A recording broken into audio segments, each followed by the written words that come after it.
vamos a hablar del comercio internacional. El sector externo vendría a ser todo el capítulo, ¿no? Y un tema sería el comercio internacional. El sector externo se habla el comercio internacional, se habla la balance de pago, se habla la integración económica, se habla la globalización. Bien, tenemos aquí a un buque. Este es un buque mercante, ¿ve? Se especializa en qué cosa? En transportar mercancías. Lo que hace este buque mercante es flete. ¿Y qué es el flete? El traslado de las mercancías en el comercio internacional. Profesor, pero arriba también hay un fletero, claro. Este también es flete, pues. También es flete. Solo que este cuesta más, ¿no? Y carga menos cosas, ¿no? Y este también es flete, ¿no, profesor? Claro, este flete, estos camionzotes, trailer que traen un contenedor, flete. Bien. El comercio entre países, la gran magnitud del comercio que es entre los países se hace por mar, porque es más barato, porque hay una mayor capacidad de carga hacerlo por aquí. ¿Y qué es el comercio internacional? Simplemente es la compra y venta de bienes y servicios entre los países. Cuando el Perú compra, se llama importación y el resto del mundo le está vendiendo. Cuando el Perú vende, se llama exportación y el resto del mundo le está comprando. A eso llamamos comercio internacional, a la compra y venta de bienes y servicios entre los países. ¿Cuáles son las causas del comercio internacional? ¿Por qué se dan las causas? Una de las principales son los costos, ¿no? País que produce más barato, hay una gran posibilidad de venderlo al mundo. China es uno de ellos, ¿eh? Otro es la dotación de recursos naturales. País bien dotado de recursos naturales puede vender sus recursos a otros países que no lo tienen. El petróleo, el gas, por ejemplo, ¿no? Otro, las brechas tecnológicas, ¿no? Países con tecnología avanzada producen bienes industriales, bienes tecnológicos, y los países subdesarrollados compramos. Los gustos y preferencias también hacen que exista comercio internacional. Por ejemplo, Renzo Costa es una marca peruana, produce carteras, pero también al Perú ha llegado Louis Vuitton. Ah, profesor, lo que pasa es que los gustos y preferencias de los pobladores peruanos, los ciudadanos peruanos, comprar Louis Vuitton, pues el que puede, compra eso, ¿no? Bien, ahora, cuando se hace comercio internacional entre los países, jóvenes, los países se pagan, se cancelan, ¿no? En ese intercambio hay que llevar flujos monetarios, hay que cancelar el pago. ¿Y qué moneda se utiliza? La divisa, profe, esa divisa, esa moneda es nueva para mí. No, no, no, no. Son monedas de algunos países que tienen cierto peso en el comercio internacional. El dólar es la moneda más usada en el comercio internacional, ¿no? El euro le sigue, la libra esterlina, el yen japonés, y el que viene de lejos, y como pasos agigantados, es el renminbi chino, ¿no? Renminbi chino. Ustedes conocen como yuan chino, pero oficialmente se conoce como renminbi chino. Ahora, ¿por qué, profesor, el sol no es divisa? Porque habíamos dicho que para que una moneda de algún país sea divisa, ese país tiene que tener cierto peso y participación en el comercio internacional. Chile, Uruguay, Perú, Colombia no tienen tanto peso en el comercio internacional, por eso sus monedas no son divisas. Bueno, no son divisas. ¿Han entendido?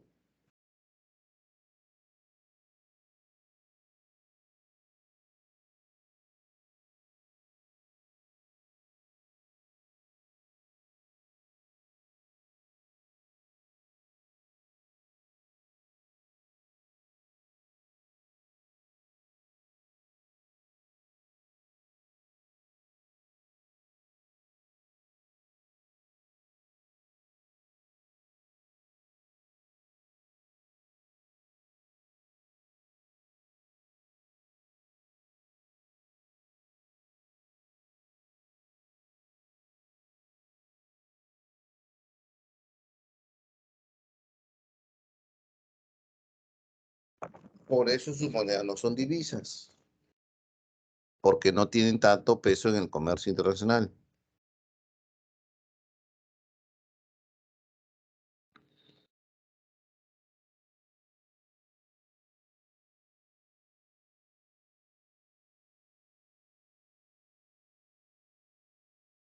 Bien, continuamos.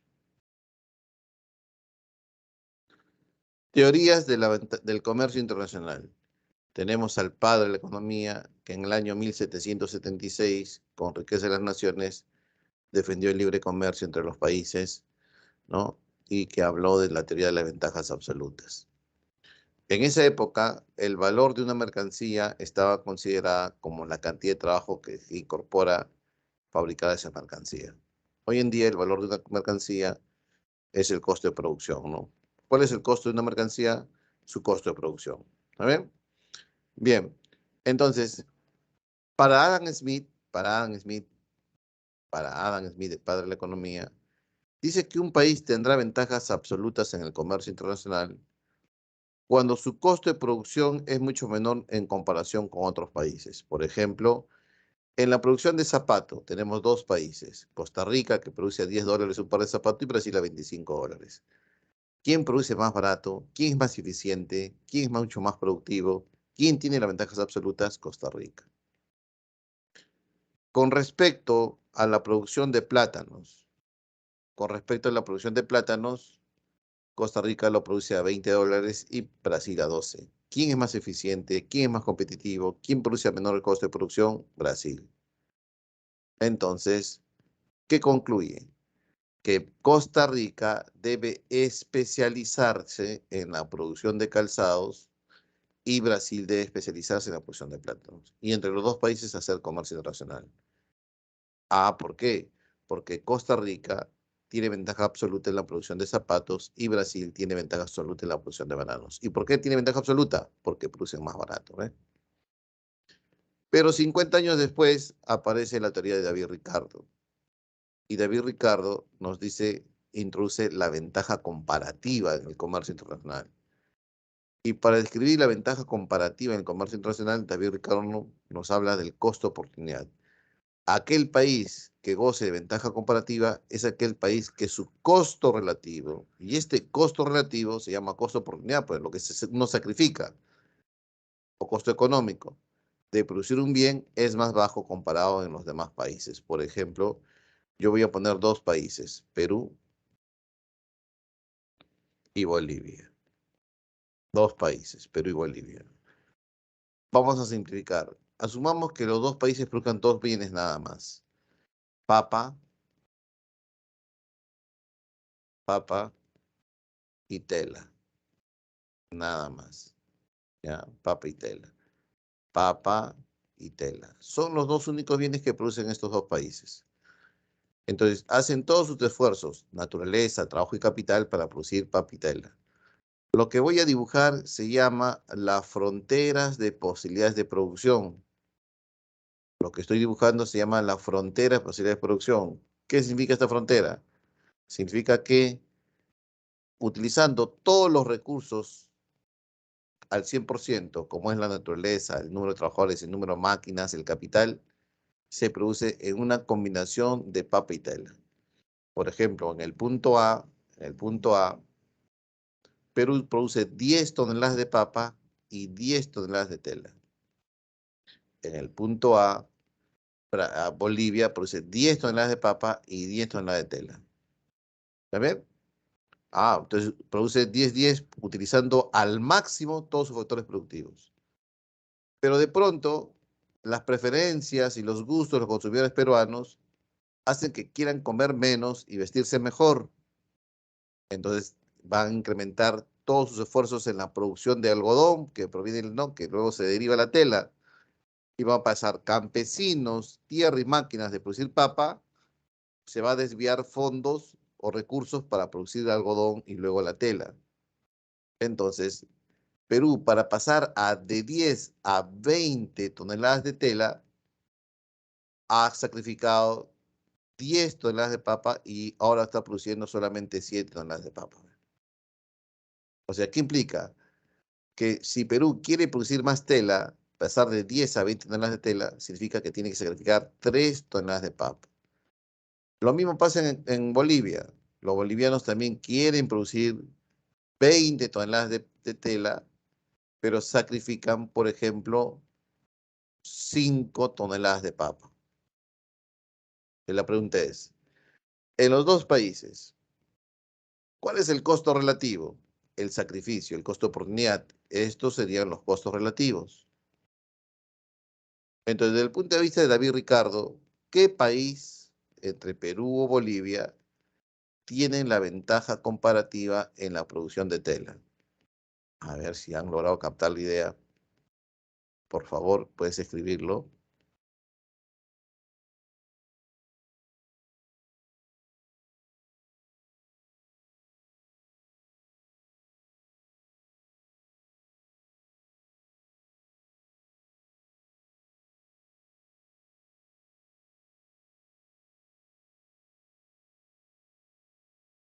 Hola, ¿se me escucha? ¿Qué país tiene menos costo relativo? ¿Qué país sacrifica menos? ¿Qué país tiene menos costo de oportunidad? ¿Qué país tiene menos costo económico en la fabricación de telas? ¿Perú o Bolivia? Muy bien, Edison, ¿no? Profesor, Perú. Porque Perú sacrifica 3 toneladas mientras Bolivia sacrifica 5 toneladas. ¿Quién goza de las ventajas comparativas? Perú. Entonces, ¿qué dice David Ricardo? Perú debe especializarse en la producción de tela y Bolivia debe especializarse en la producción de papa y hacer comercio internacional. Después viene ¿quién? El amigo Michael Porter. Y Michael Porter introduce su teoría de la ventaja comparativa, perdón, competitiva en el comercio internacional, competitiva.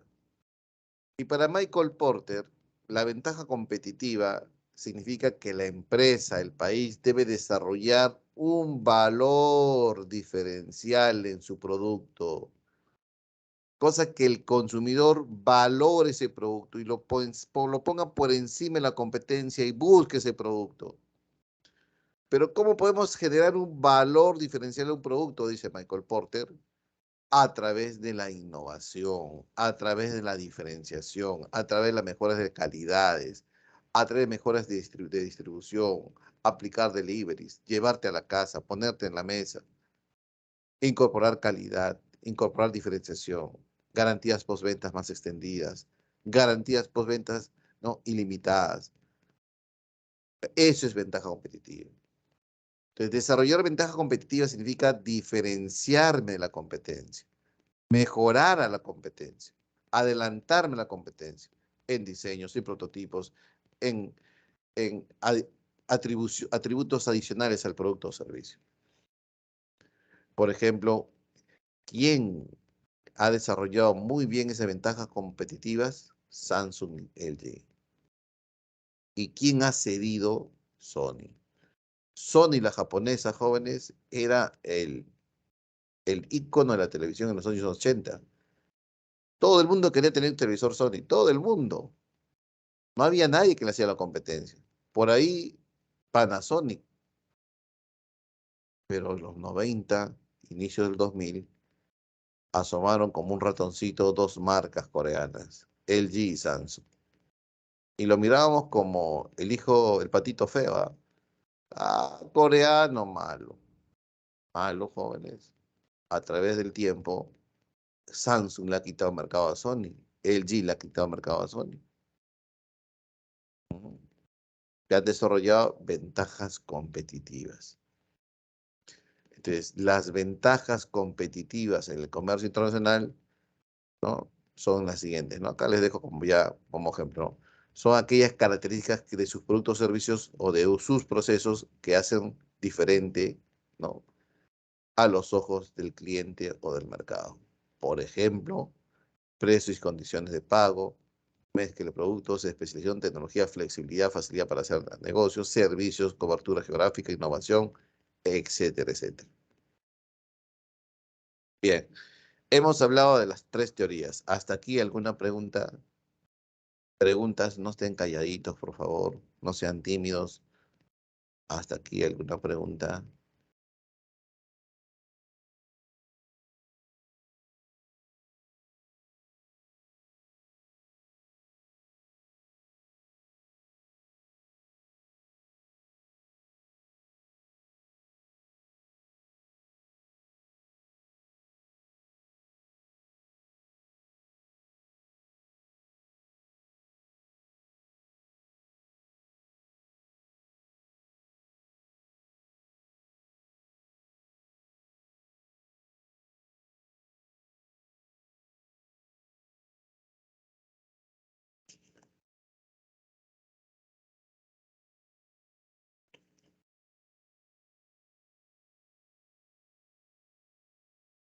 Todo entendiendo, profesor, entendiendo. Muy bien, continuamos entonces. ¿Cuáles son las formas del comercio internacional? Las formas del comercio internacional son las siguientes. Hay dos formas, ¿no? Uno es la exportación y otro es la importación. ¿Qué es la exportación? La venta de bienes y servicios al exterior. Así de sencillo. Y las exportaciones se conocen como las X. Y el Perú tiene dos tipos de exportaciones, tradicionales y no tradicionales. Tradicionales, lo que históricamente hemos exportado, y somos un país conocido en el mundo como primario exportador. ¿Qué exportamos? Materias primas, que tienen un poco valor agregado, ¿no? Miren la imagen, este es el metal rojo, este es el cobre. ¿Y qué exportamos esto? Concentrados de cobre. La mayor exportación peruana es el cobre. Llegó por la plata, oro, zinc, harina de pescado, aceite de pescado, plomo, molibdeno. Por ahí algunos agrícolas como el algodón, la papa y esas cosas. El gas también, petróleo. Puras materias primas. Poco valor agregado. ¿Y cuánto representa esto? El 80% de la exportación peruana es exportación tradicional, siendo la minería el sector de mayor exportación. Y el 20%, ¿qué es no tradicional? ¿Y qué es una no tradicional? Tiene dos conceptos. Son las exportaciones de productos recientes, que el mundo no está comprando, no hace mucho tiempo. Y dos, tienen un mayor valor agregado. ¿Qué pasaría si este cobre va a la industria que está en Atevitarte y la industria de Atevitarte funde el cobre y comienza a exportar barras de cobre? Ah, ese es no tradicional, ¿no? Tienen mayor valor agregado. ¿Qué pasaría si este cobre entra a la industria y comienza a crearse, a fabricarse alambres en cobre? Esos que entran a la pared para la corriente. Ah, ese es no tradicional. Entonces, los no tradicionales que tienen cierto grado de transformación o aumento de su valor agregado y que históricamente no se transaban con el exterior en montos significativos. Ese es una no tradicional. ¿Han entendido? Profe, ¿el café qué es? Y hay que tener cuidado, ¿no? Históricamente exportamos café, sí, pero en grano, el oro verde que le llamamos allá, ¿no? Oro verde significa café verde, ¿no? Pero si el café viene aquí a Lima, tostadito naturalmente en la selva, aquí en Lima una empresa muele el café, mezcla con preservantes, con aromas adicionales, lo empaca al vacío y lo exporta, ya tiene mayor valor agregado, ¿no? Y entonces eso sería una exportación no tradicional. ¿Han entendido? ¿Se entendió? Dentro de las exportaciones no tradicionales, destaca las frutas de la agroindustria, ¿no? La uva, hoy está de moda la uva. El arándano también está de moda. La palta, papaya, mangos. Luego son los textiles, los hilos, las telas y las prendas en algodón, los metalmecánicos, las artesanías forman parte de las exportaciones no tradicionales. Muy bien. ¿Cuánto exportamos? Más o menos 45.000 y creo que ya se está llegando a 50.000 millones de dólares, de los cuales casi la mayoría es tradicional, ¿no? Y la importación. La importación, ¿qué es, profesor? Es la compra de productos hechos en fuera y traídos aquí. ¿Qué es lo que más importamos? Los insumos, los bienes de capital, maquinarias, herramientas, equipos y los bienes de consumo para las familias. Cuando el Perú exporta, se genera empleo aquí y traemos los dólares, jóvenes, es importante. En cambio, cuando el Perú importa, se genera empleo afuera y aquí en el Perú se pierden los dólares porque se tiene que pagar con dólares, ¿sí o no? Por eso es importante exportar más de lo que importamos. Y ese concepto se va a ver en la famosa balanza comercial. ¿Qué es la balanza comercial? Es el monto total de las exportaciones en un periodo dado, menos el monto total de las importaciones, pero solamente de bienes nada más, de bienes.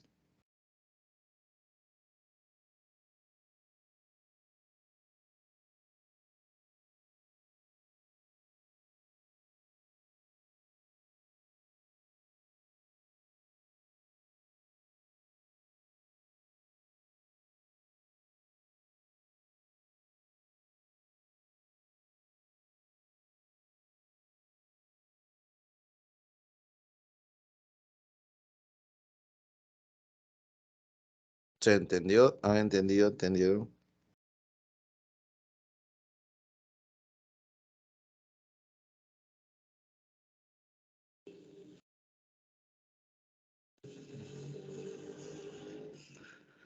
Bien. Como la exportación menos la importación es una resta, una diferencia, da tres resultados, ¿no? Si la exportación le gana a la importación, el saldo es positivo, ¿sí o no? Porque es la diferencia en la balanza comercial, ¿sí o no? Ah, ¿verdad? Entonces el saldo sería positivo, por lo cual el resultado sería superávit en la balanza comercial. Si la importación le gana a la exportación, el saldo sería negativo, ¿sí o no? Por lo cual se llamaría déficit en la balanza comercial. Si la exportación es igual a la importación, el saldo es igual a cero, por lo cual terminaríamos con un equilibrio en la balanza comercial. ¿Qué es lo que queremos? Lo que queremos, jóvenes y señoritas, es que tener un superávit en la balanza comercial. ¿Y por qué queremos tener un superávit en la balanza comercial? Porque la exportación estaría ganando en la importación, se generaría empleo y traeríamos divisas en el Perú. Y más adelante vas a dar cuenta por qué la divisa es importante. ¿Ya? Fuente del Banco Central, ustedes pueden ver, ¿no?, los años de los resultados de la balanza comercial y según tu perspectiva, dime en qué año hemos tenido déficit en la balanza comercial. A ver, Adriana, Pedro, ¿en qué año hemos tenido déficit en la balanza comercial?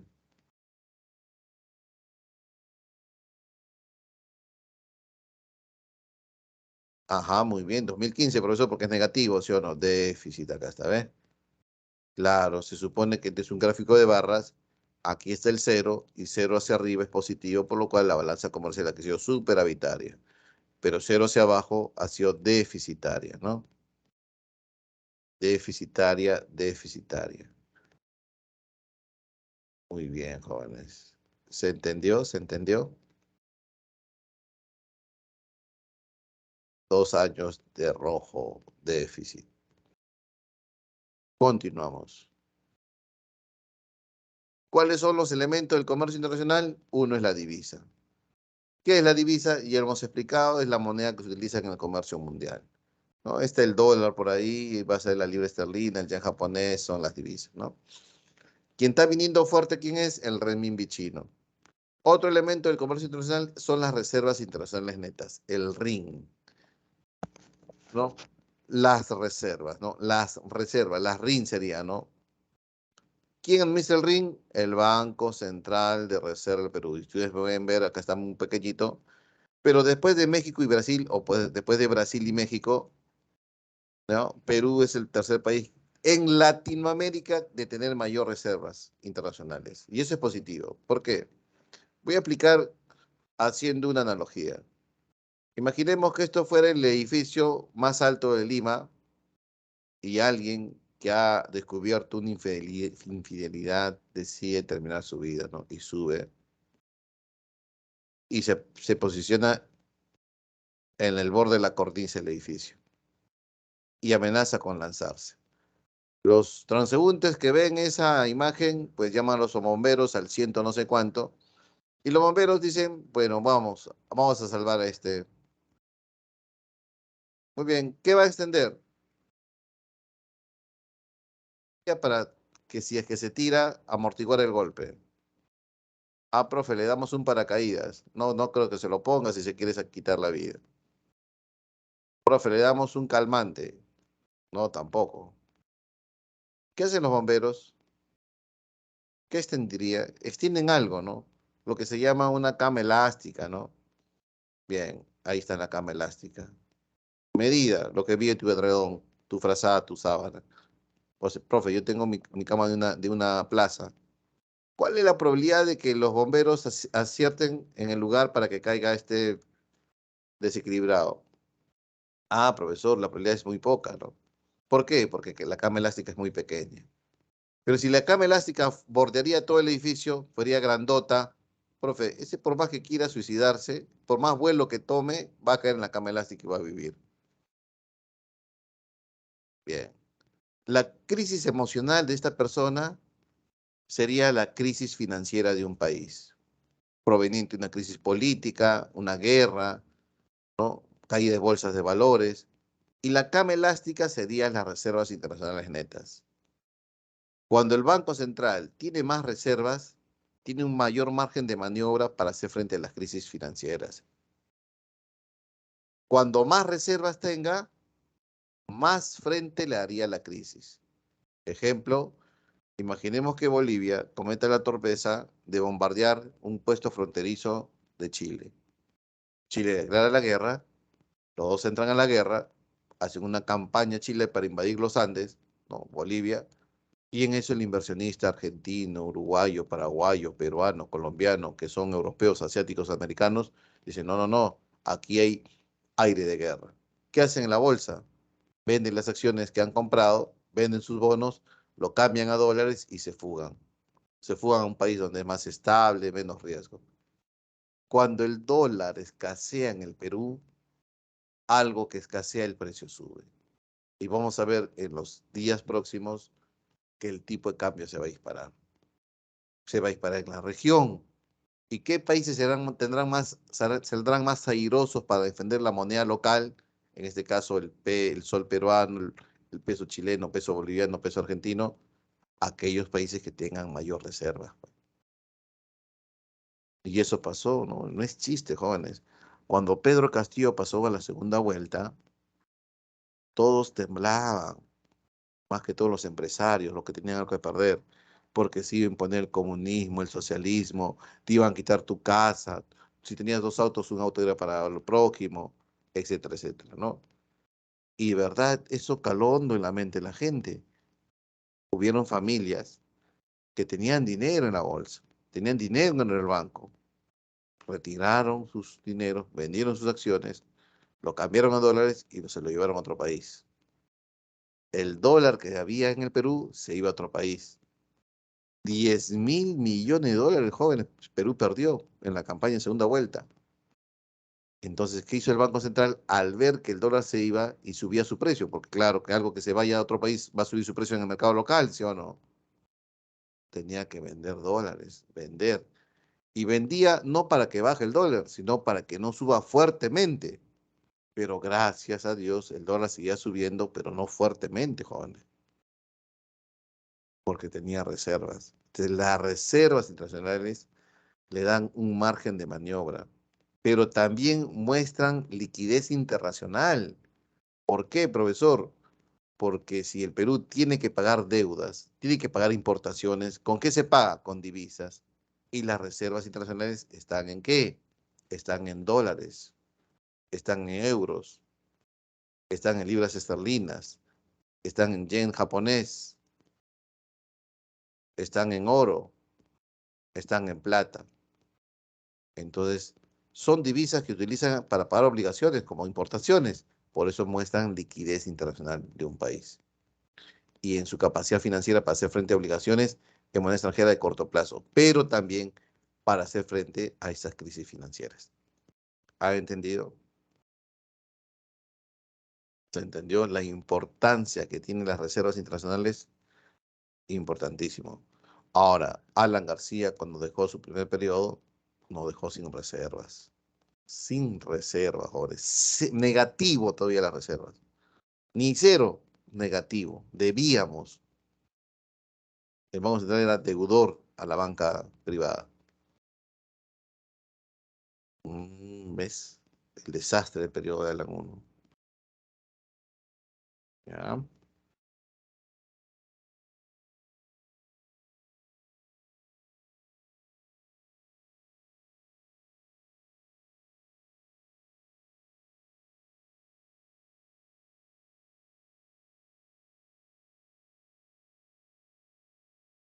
Muy bien.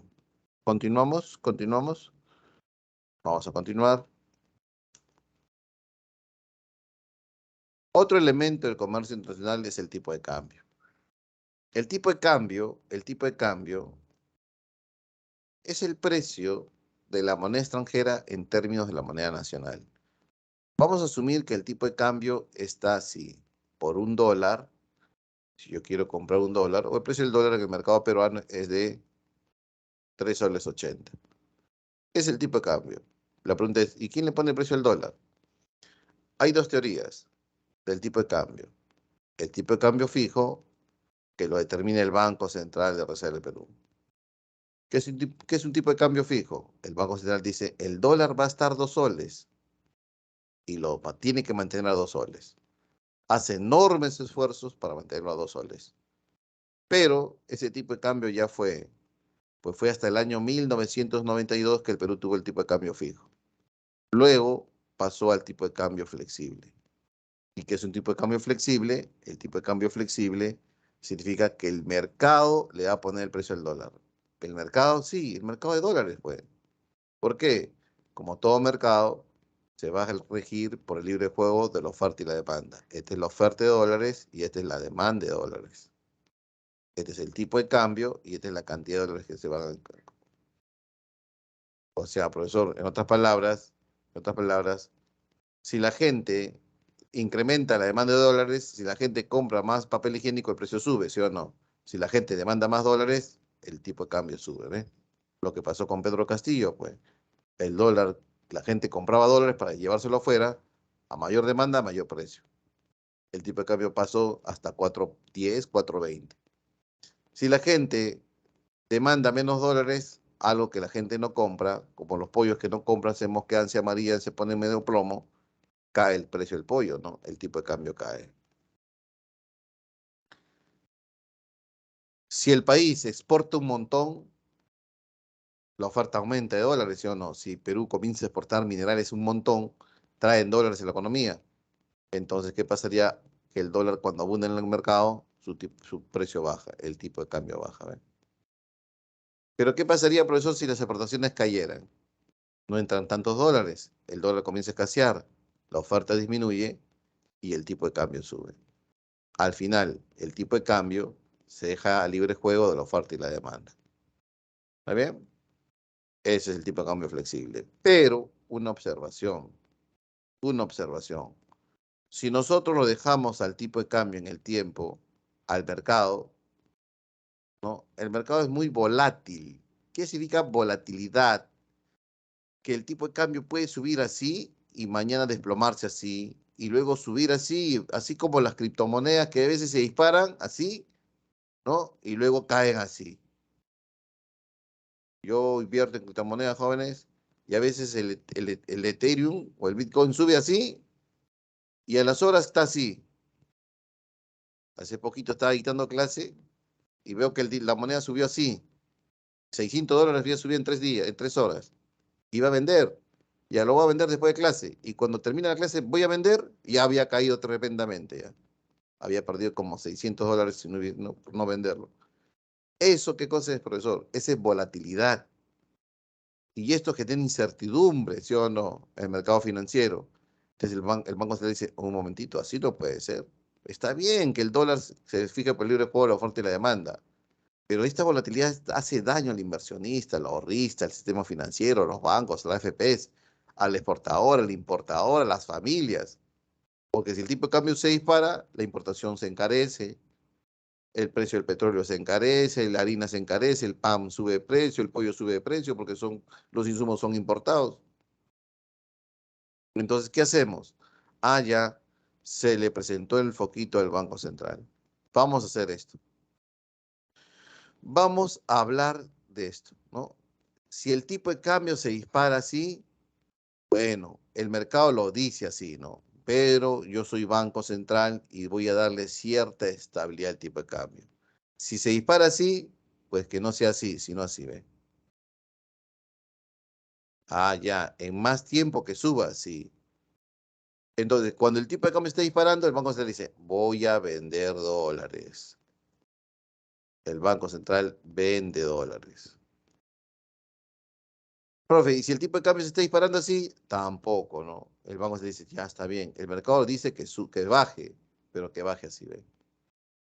Que cuando el tipo de cambio está cayendo fuertemente, el Banco Central compra dólares. Entonces, a esa intervención de vender y comprar dólares se llama tipo de cambio de flotación sucia o administrado. Y ese es el tipo de cambio que tiene el Perú. ¿Por qué se llama flotación sucia? Porque intervención del Estado. Sube el tipo de cambio, el Banco Central vende dólares. Baja el tipo de cambio, el Banco Central vende, no, compra dólares. ¿Y para qué?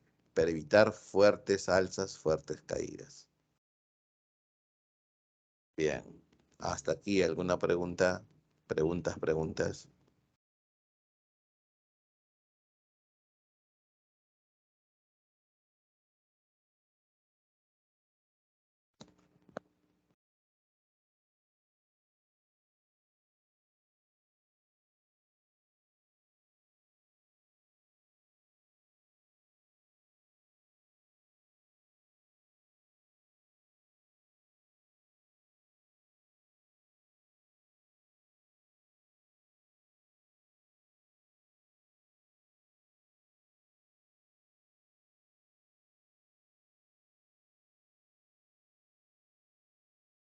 Hey, ¿alguna pregunta, jóvenes, señoritas jóvenes? Preguntas.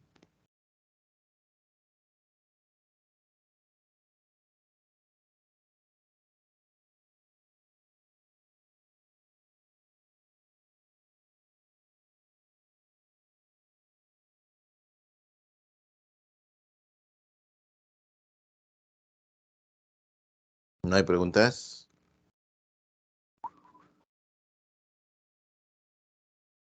Bien, 18:25, ¿no? 6:25, 7:30 termina la clase, ¿no? 7:15 termina la clase, ¿no? Ya, vamos adelante. Bien, profesor, entonces, ¿el tipo de cambio influye en el comercio internacional? Sí. Mira, sistema de tipo de cambio fijo, fijado por el Banco Central de Reserva del Perú, y flexible del mercado, ¿sí o no? Cuando sube el tipo de cambio, eso se llamaba devaluación del sol. Bajo un tipo de cambio, o sea, el Banco Central decía, el próximo año el tipo de cambio va a estar 2.30 a 2.50, devaluación de la moneda del sol. Si lo hace el mercado, depreciación del sol. El dólar está subiendo. Ahora, ¿qué le ponemos? Depreciación del sol. Cuando cae el tipo de cambio, ¿cómo se llama? Se llamaba revaluación del sol. El Banco Central decía, el 2000 hasta el 2000, claro, 2002, ¿no? Ya, a ver, en los años 90, 1992, ya, en 1985, el dólar va a estar 5.000 indies. El próximo año va a estar 4.800. El tipo de cambio bajó, el sol se revaluó, ¿pues? Pero hoy no, pues. Hoy se habla de apreciación. Cuando el tipo de cambio baja, se aprecia el sol. Después de la segunda vuelta, Pedro Castillo ganó las elecciones, el tipo de cambio subió, pero luego anunció al ministro de Economía, Pedro Franque, que no era un socialista, un keynesiano. Las cosas no han cambiado mucho, la incertidumbre se desapareció, el efecto Cerrón se sumó y el tipo de cambio comenzó a bajar. El sol se apreció, ¿ves? Ahora, cuando sube el tipo de cambio, ¿quién gana? Fácil, gana el que gane en dólares, así de sencillo. ¿Y quién gana en dólares? El exportador. Porque exportar significa vender mi producto a otro país y me pagan dólares y yo soy feliz. ¿Por qué? Porque la exportación se vuelve más competitiva, se vuelve más barata, se abarata la exportación cuando el tipo de cambio sube. No es que el exportador exporta y gane en dólares y cuando lo cambia recibe más soles. En cambio, el importador se vuelve, ¿no? La pasa mal. ¿Por qué? Porque importar significa tener soles, comprar dólares. Y cuando yo compro dólares, el tipo de cambio subió, uy, compro pocos dólares porque la importación se encareció, ¿eh?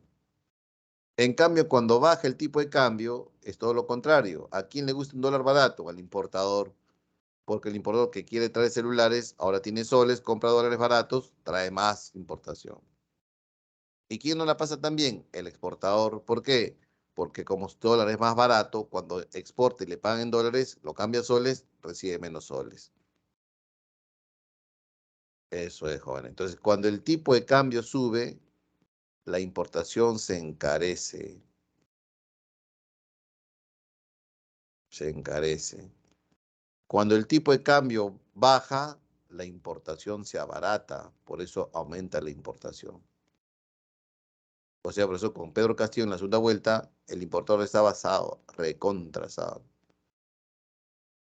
porque la importación se estaba encareciendo. Muy bien, continuamos.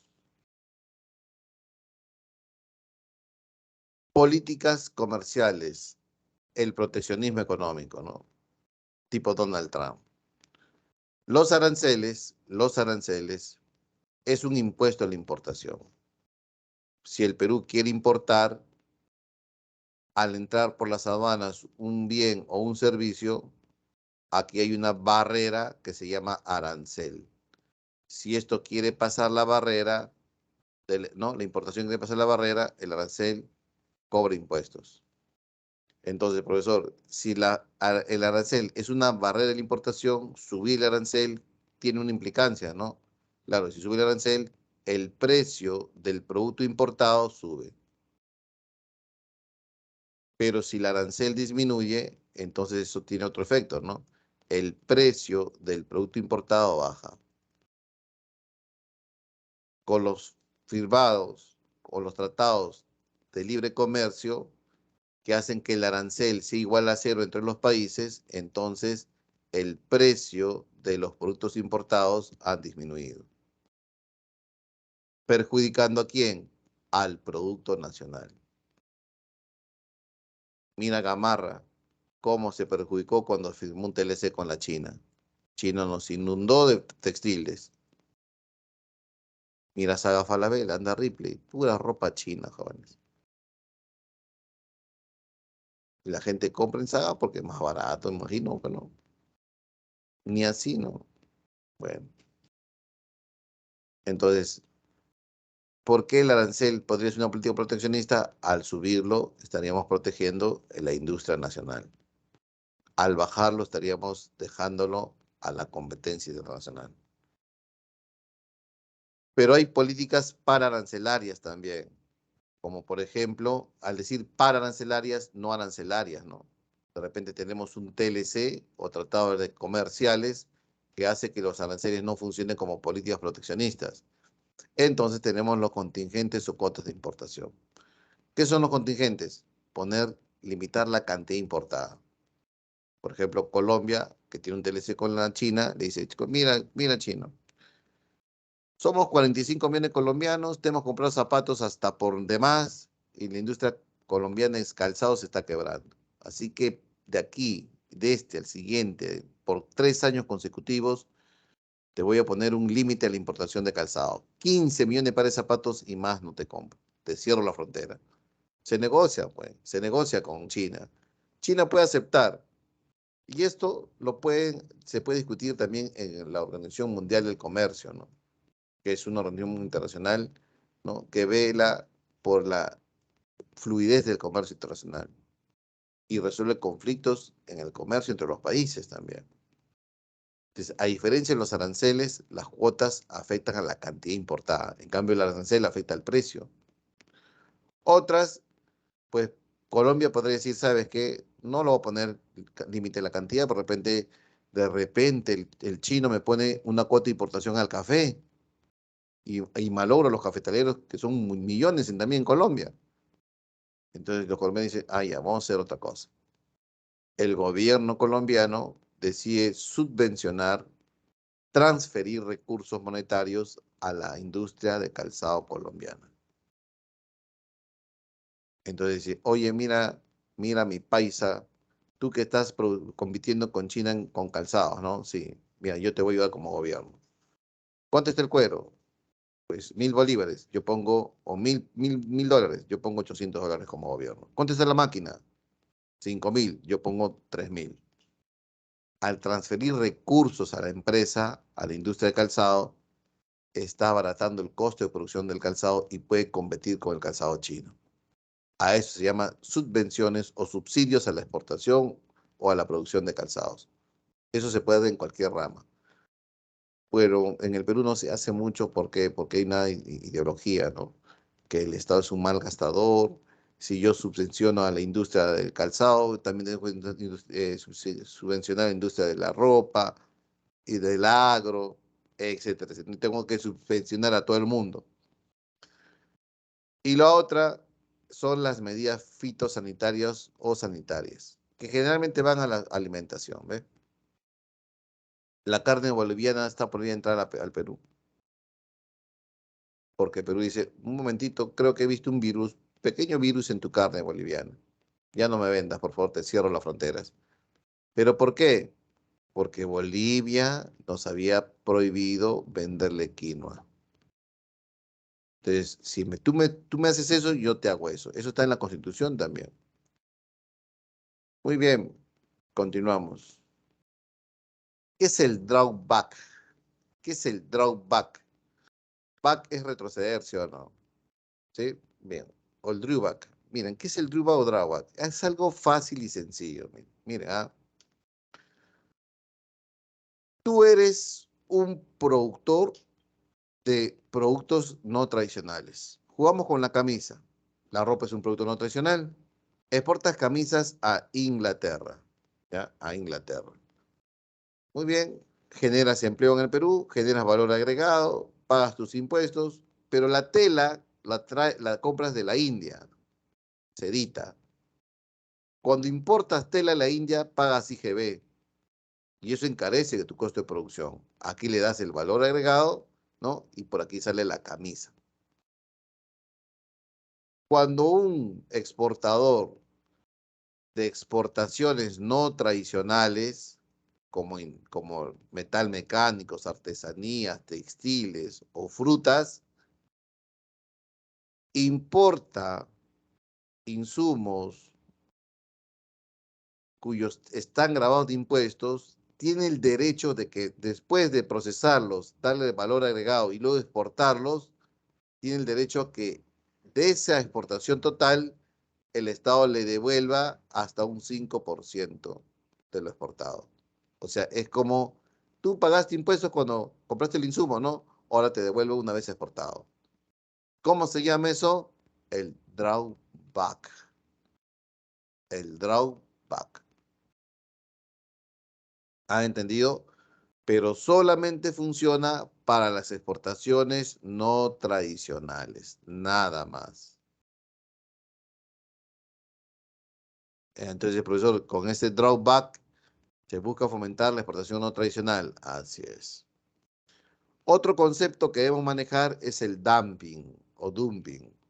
¿Qué es el dumping? Una práctica en que el precio de un producto ofertado en el extranjero es menor que en el propio mercado nacional. A ver, vamos a ver cómo explicar esto. Yo soy Bruce Lee, soy de la China, y en la China soy productor de calzados.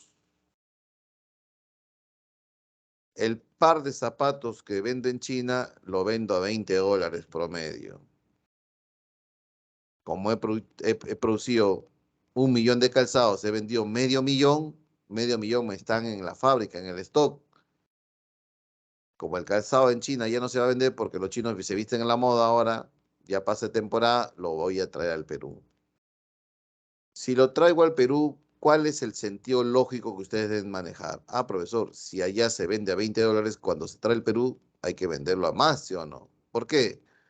Porque se trae en buque carguero, hay que pagar flete, hay que pagar derechos de importación y de exportación, los derechos, y hay que pagar seguros, ¿sí o no? Claro. Entonces, eso encarece el producto, ¿no? Si aquí se vende a 20, lógico que se vendería pues a 30 o $40 el par de zapatos. Pero la realidad es distinta. Cuando se trae al Perú, no se vende a 20 ni a 30, se vende a menos. Por ejemplo, se vende a $5. ¿Y por qué lo vendemos a $5? ¿Porque el chino nos quiere vestir, calzar? No. El chino quiere matar la industria nacional de calzado, practicando precios dumping. Y una vez que lo va a quebrar, el chino es solito para mí todo el mercado peruano y sube el precio y gana. Pero esto está regulado ¿por quién? Por Indecopi, ¿no? El Instituto Nacional de Defensa de la Competencia y la Protección de la Propiedad Intelectual. Si se da cuenta que es precio dumping, va a aplicar políticas antidumping. Dirán, chino, lo estás trayendo a $5, ya. Por cada par de zapatos vas a pagar $30 más. Y el zapato ya entra a $35, ya. ¿Ha entendido que es un dumping? ¿Alguna pregunta hasta aquí, jóvenes?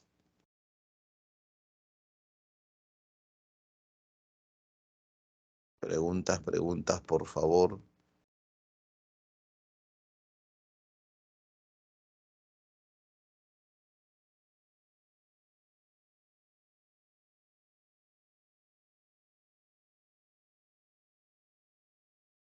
Hola, hola, hola.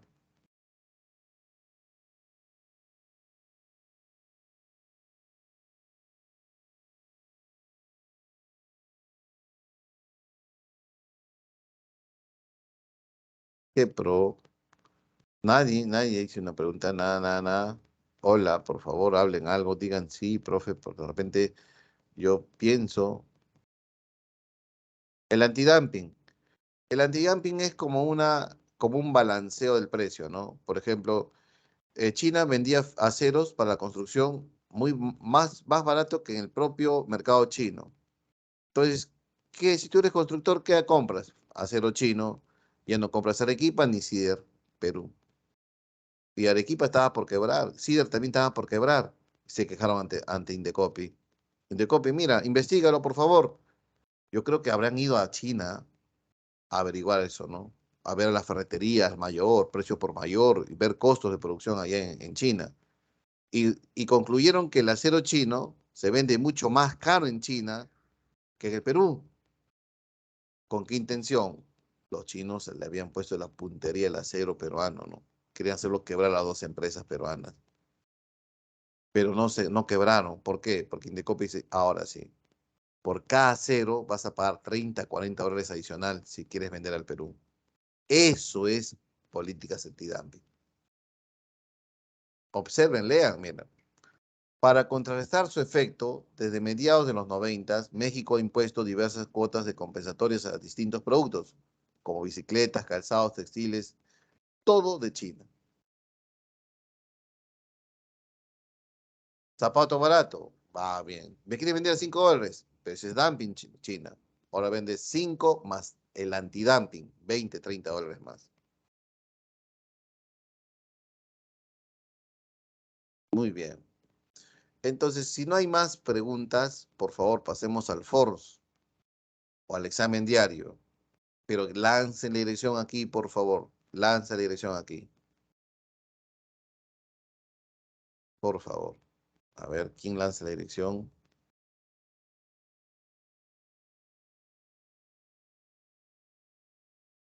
A un guapo, alguna guapa.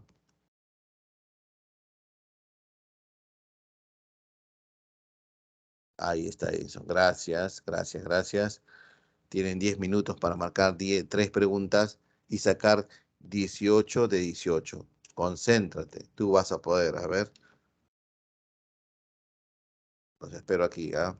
Para desarrollar luego las preguntas que hemos propuesto en el ejercicio, ¿ya?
2 minutos para terminar, ¿ya?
Está activo.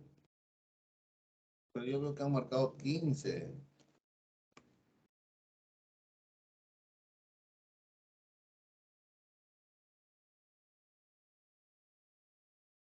Un ratito, ¿no?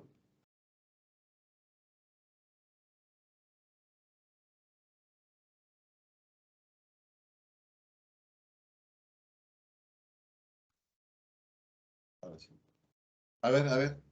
La hora era, a ver, por favor, intentemos de nuevo, intentemos de nuevo.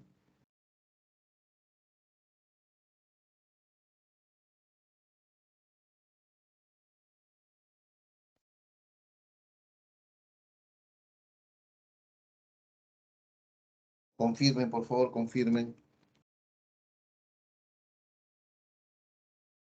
Ya, ahora sí, por favor.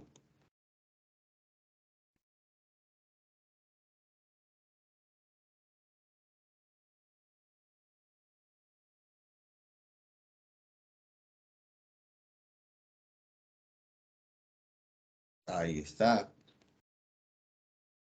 Ya me estaba poniendo triste por la nota. Qué raro, esa nota no me gusta. Llego a romper mi teclado, pero bueno, a ver. Ya hay una nota 18, ha sacado el primer, quedado el primer.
Van dos respuestas.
Bien. Bien. Vamos a empezar ahora a resolver. Pero todos, por favor, todos, ¿ya? Todos, a ver, marquemos, por favor. Mira que falta 15 minutos y con 15 minutos podemos hacer bastantes cosas, ¿ya? A ver, la uno, ¿qué marcaríamos la uno? Te dicen indicar la alternativa incorrecta. ¿Cuál es su clave, por favor?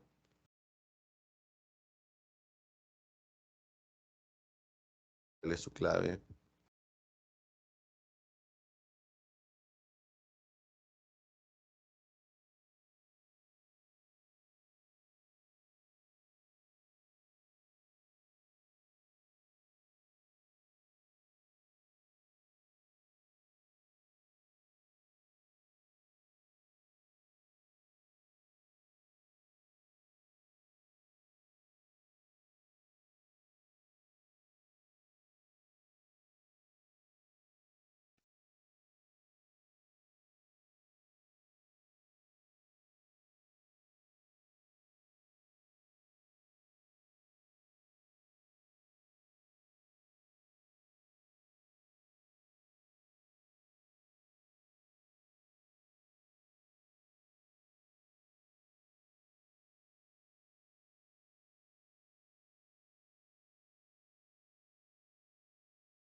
Uno, te dice la incorrecta. Este es correcto. El segundo es correcto. La incorrecta, ¿cuál es? El 3. Porque cuando el tipo de cambio es fijo, el precio del dólar lo fija el Banco Central, no el Ministerio de Economía y Finanzas, ¿no? Es avión, ¿no? ¿Está bien? Bien, Adriana. Adriana, yo sé que tú has marcado las correctas, por eso has puesto beso. ¿Sí? Por eso es subrayado, mira, Adriana, ¿ves? Alternativa incorrecta. Bien, la dos es un poquito más difícil, la voy a hacer yo. Si el encaje legal bajase en Estados Unidos, significa que los bancos en Estados Unidos, que son 50.000 bancos, tendrían mayor disponibilidad de dólares en su economía. El dólar abunda en el mundo, jóvenes. Entonces, eso hace que cuando algo abunda, el tipo de cambio baja. Y si el tipo de cambio baja, ¿cómo se llamaría? Ah, profesor, una apreciación del sol. Clave, avión. Siguiente pregunta. 3 y 4. Marquen, por favor. 3 y 4. Marquen.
Si me dicen que, si yo, alumnos, yo lo aprecio más, yo te valoro más.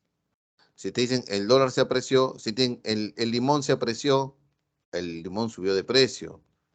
¿Sí o no? Entonces el tipo de cambio subió 3 dedos. Y la 4, ventajas competitivas, ¿se acuerdan? Un valor diferencial. Ah, profesor, este sí es. Y la de Coca-Cola, ¿no? Está ampliando productos. Y dice, no, así como promocionar y comercializar efectivamente sus productos, está mejorando los canales de distribución. Una ventaja competitiva. 1 y 3. Beso. 5 y 6. Marquemos 5 y 6.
Tienen que responder, jóvenes. 5 y 6, por favor.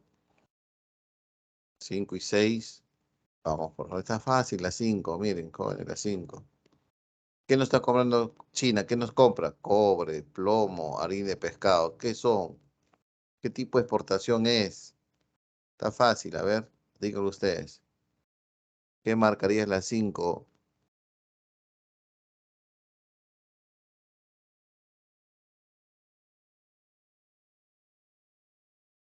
Ujú, claro, ¿no? Productos tradicionales. Y la 6, el concepto. Se realiza utilizando divisas y está sujeto a regulaciones que establecen a los participantes en el intercambio y los gobiernos de sus países de origen. Al realizar operaciones comerciales internacionales, los países involucrados se benefician mutuamente para posicionar mejor sus productos y a ingresar a mercados extranjeros. Ah, pero esa es una definición de qué? De comercio internacional. Casa, 6 casa. 7 y 8,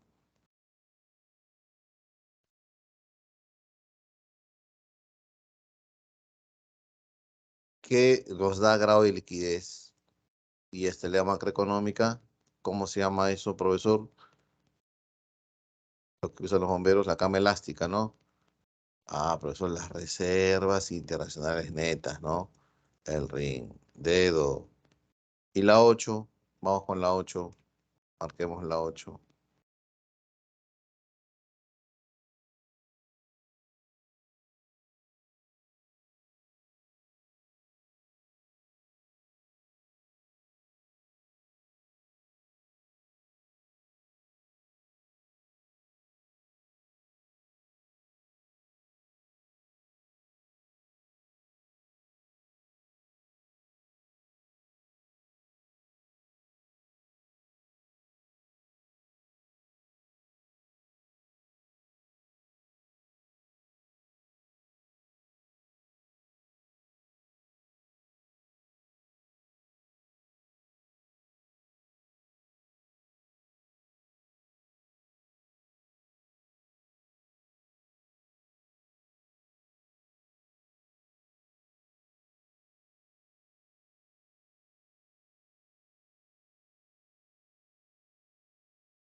Dedo, muy bien. Dedo, 8 dedos. Bien, bien. Siguiente, 9 y 10. La 9 porque la 10 es drawback, ¿no? Profe, es drawback, todo lo que hicimos, ¿no? Compramos el insumo por aquí, lo exportamos por aquí y me tienen que devolver un drawback, ¿no? Bien. Pero la 10, la 9 por favor, la 9.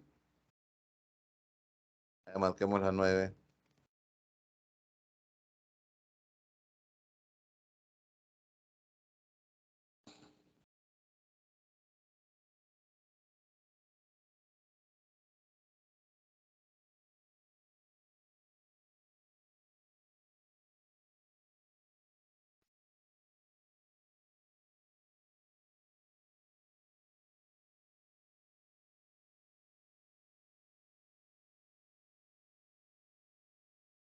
Dedo, ¿no, Edison? Muy bien. Dedo, bien, jóvenes. Esta pregunta no es fácil. Bien.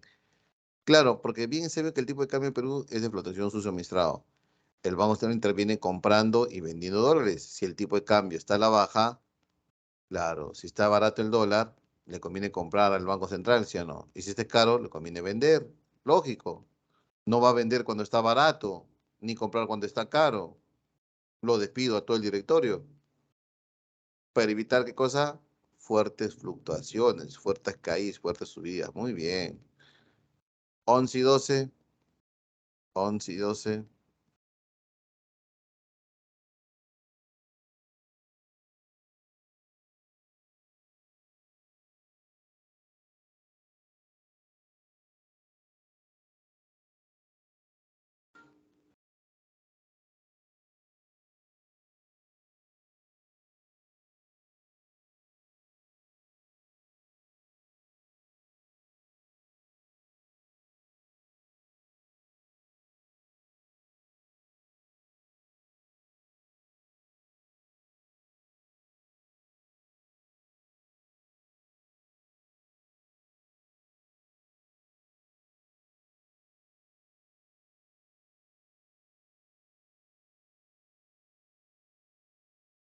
A ver, la 11. Muy bien, dumping. ¿Y la 12?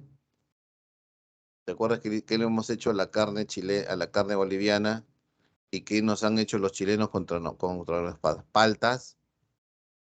No te compro porque tienes un pequeño virus. Y eso, ¿no? Es limitar la importación de alimentos.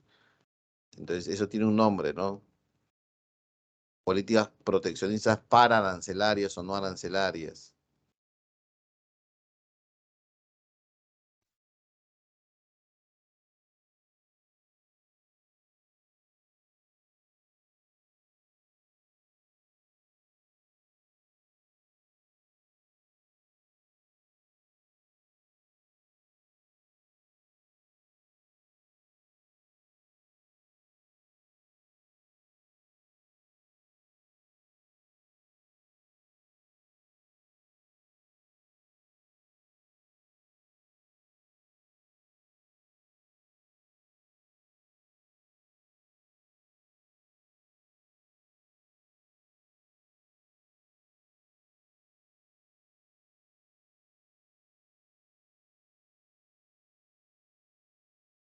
Las fitosanitarias, jóvenes. 12 casa.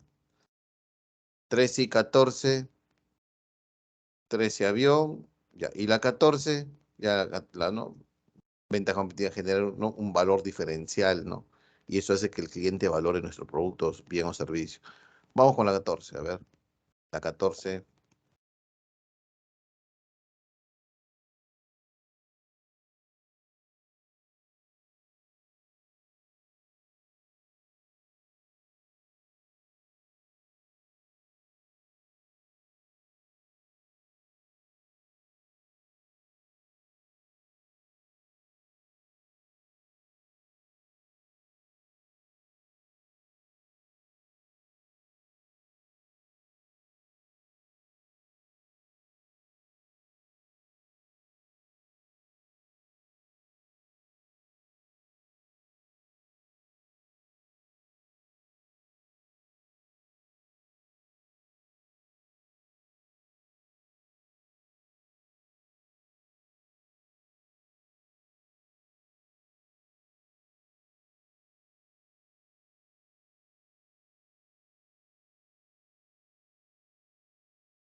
Antidumping, ¿sí o no? Consiste en aplicar un derecho de importación adicional a un producto determinado de un país exportador, determinado para lograr que el precio de dicho producto se aproxime al valor normal o para suplir el daño causado a la rama de producción nacional del país importador. Claro que sí, ¿no? Antidumping. ¿Mm? 15. A ver, la 15. Ya están, ya. Con la 15 marquemos, por favor, la 15 y en la 15 terminamos la clase.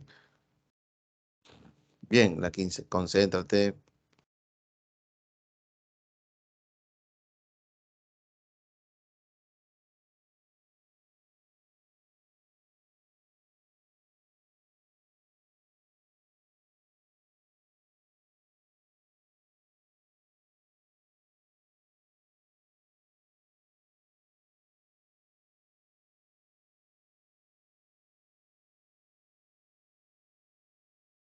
Ajá, claro. Porque esos son exportaciones tradicionales, ¿no, jóvenes? Sí,